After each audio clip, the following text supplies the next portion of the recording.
The federal leader of the official opposition spent the day meeting with Manitobans here in Winnipeg. So to talk more about some of the issues that are important here on the prairies, Pierre Poilievre, leader of the Conservative Party of Canada, joins me now in studio. Welcome. Thanks, Marilee. It's great to be back in the prairies.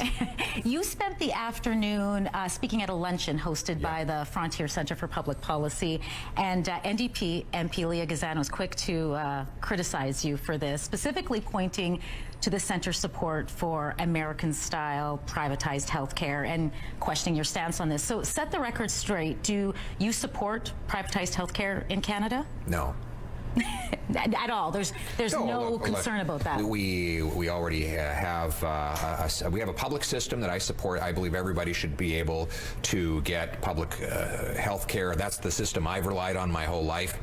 And I think it's the system that we need to preserve, a system that gives public insurance for all the basic necessities of our healthcare system should be preserved. And when I was part of the previous Conservative government, we increased healthcare funding for the public system by 6% every single year, unlike the earlier Liberals who slashed healthcare. And frankly, our healthcare system under the NDP Liberal coalition is a disaster today. Go to our emergency rooms and see how Jagmeet Singh and Justin Trudeau and their coalition are doing with our healthcare now. It's a complete disaster, and Conservatives will bring in a partnership with the provinces to fix healthcare so people get prompt, publicly funded care for their essential needs. All right, let's talk about partnering with the provinces, because Canadian premiers have been very vocal, specifically our premier here in Manitoba, about wanting a boost to those federal health transfer payments, and they want no strings attached. That seems to be really key to this. Does a Poilievre government agree to this?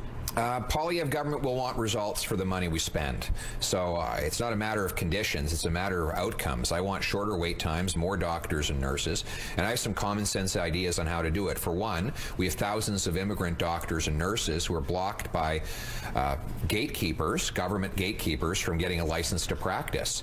Here in Manitoba, we have thousands of Filipino nurses that could be supporting our system, but they don't get the chance. So I want to partner with the provinces to get a rule in place that within 60 days of an immigrant applying to work in their profession, they should get a yes or no based on tested ability, not based on where they come from. I'm going to back up 30,000 small study loans. They will help immigrant professionals study up to the Canadian standard and get licensed. I'm going to help future immigrants get their licenses ready before they even arrive, because we need those doctors and nurses. We need to knock down the gatekeepers that keep them out and open up more opportunity for immigrants in our economy, and in particular to support the health care you and I rely on. You increase those payments, though, to the 35% they want? Well, look, 35% would be a massive increase. You have to find the money somewhere, and I want to see the results first. The only way you're going to have more money for healthcare is to unleash the economy by removing the red tape and taxes that are blocking our workers and businesses from producing more income for Canadians. We need a strong economy to fund a strong healthcare system, and only Conservatives can deliver that. Okay, let's talk about the economy, because decades high inflation has increased the price of pretty much everything. Canadians are hurting. I know you put the blame on the Trudeau Liberals, but the issue seems more complex. We're just coming out of a pandemic. We've got supply chain issues. There's a war in Ukraine. What really could you do different as leader to ease this financial burden on Canadians right now?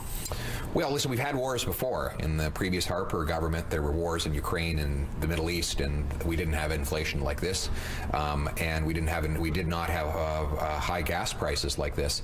So there's some obvious things. First of all, the cost of government is driving up the cost of living. $500 billion of inflationary deficits that have doubled our national debt are bidding up the goods we buy and the interest we pay. I would cap government spending, get rid of the waste, and bring in a balanced budget so that we could bring down those costs. I would get rid of the carbon tax, which Justin Trudeau and Jagmeet Singh want to triple, and triple. They want to triple the tax on your gas, your heat, and your groceries. That's going to make it. It's going to drive people into poverty and hunger. I'll get rid of that tax and use technology instead of taxes to defeat climate change.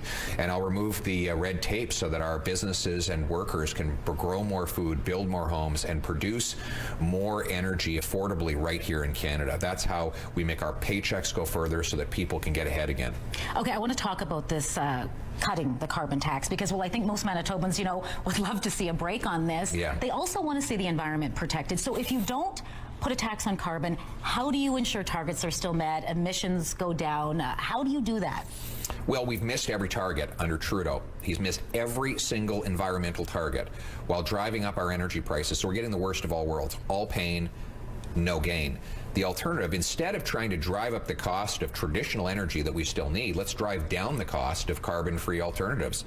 Let's remove red tape so that we can build more hydroelectric facilities and generate emissions-free electricity.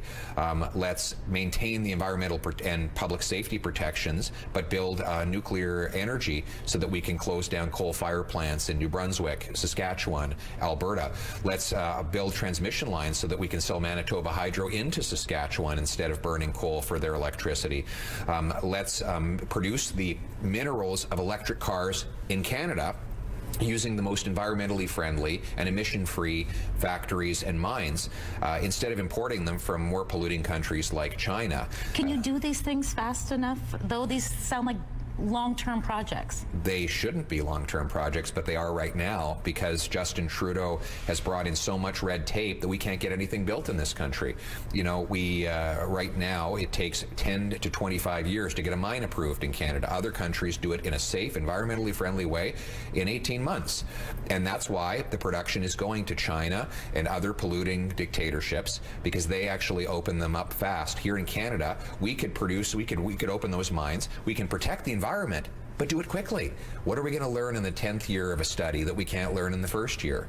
We should be able to produce more of this stuff here at home with the most environmentally friendly technology and energy sources possible. And under my government, we will actually get things built and get things done. We'll produce clean energy as an alternative, and we'll do it affordably. All right, I want to switch gears now because like many Canadian cities, Winnipeg is seeing a spike in drug overdoses and deaths. We did recent polling here at CTV Winnipeg where it shows the majority of Winnipeggers now support safe consumption sites. I know I've heard you speak out against this and a safe supply. Tell Manitobans why you don't support this, because people are dying on our streets. Why take this stance towards that? Well, first of all, I'll point out that the NDP Liberal approach is a disaster. We're seeing it now. We're seeing 30,000 people have died of drug overdoses under Justin Trudeau in the last 7 years. That spike has happened particularly since he legalized hard drugs in partnership with British Columbia, where overdose deaths are up 300%. So the approach that he is taking and the NDP supports is costing lives for our people. What I support is recovery and treatment. That does include medications that help people with the pain and suffering of withdrawal, that revive people who have overdosed, but it also means detox, inpatient care for 90 days with a counselor that help remove the toxins from people's bodies, get them into good habits and onto a better life. That's what they're doing in Alberta, where they've doubled the number of treatment beds. And guess what? Overdose deaths are now down by almost half from their peak. So that works. Neighboring British Columbia, where they're doing the approach of flooding the streets with easy and cheap drugs, we're continuing to see, unfortunately, record high overdoses. So I want an approach that actually works, and that's what I'll do through recovery and treatment. You've been highly criticized for limiting the amount of questions you take from the media. Here I am right now. We're sitting here right now, and just so my viewers know, I was given 0 restrictions on this interview. I had as much time as I wanted. I could ask any questions. I did not give you questions in advance. So, I mean, it seems very night and day. Why are you selective in who you decide to do this with? Well, listen, the media in Ottawa is largely government funded, and they basically regurgitate Justin Trudeau's talking points. So I talk to more independent voices. I go out and speak to multicultural media, rural media, social media platforms that allow me to be unfiltered and talk directly to Canadians. I don't think that a small group of gatekeepers who are dependent on Justin Trudeau for handouts and for favorable regulations is the best way to get my my message out. So I want to empower everybody. We live in a big, free, open country. It's not just Ottawa insiders who will have a voice when I'm Prime Minister. It's the everyday common women and men that are going to take back control of their lives and their country. Well, we appreciate that, but you know, you talk about the gatekeepers. Are you not being a bit of a gatekeeper there? Here I am right now. I'm taking all of your questions. I've done interviews with other media outlets earlier today, and I do them with all kinds of voices, not just Liberal insiders who regurgitate Justin Trudeau's talking points, and that's what you frankly get from the Liberal press gallery on Parliament Hill. So I'm here to talk to everyday Canadians, and I do interviews with organizations that Justin Trudeau won't talk to because he knows that they won't carry his water. He just wants Liberal media on the parliamentary press gallery who are largely been bailed out by him using tax dollars and depending on him for more bailouts.